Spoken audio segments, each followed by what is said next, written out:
Hi guys, welcome to my videos. So guys, today in this video I'm going to show you how you can install Power BI Desktop. Before I proceed further, if you have not subscribed to my channel, please go and subscribe right now. So guys, the popularity of Power Platforms is increasing every day.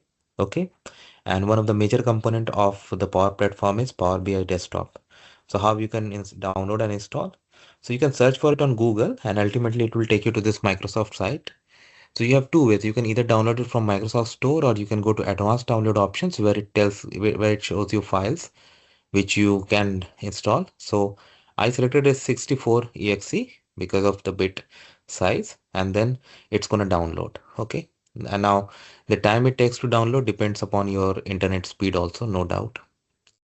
Then this setup wizard, it will ask you some permissions in between that you need to select yes.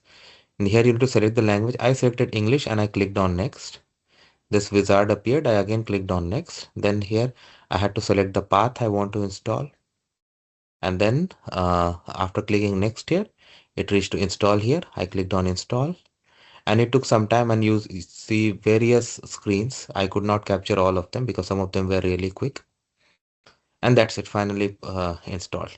If you have this option checked and then you click on it, then that means it will launch Power BI desktop right after it. Otherwise, it will just close the wizard. So that's how simple it is, guys. Let me know what you think about it. Thanks for watching. Please subscribe to the channel. Thank you.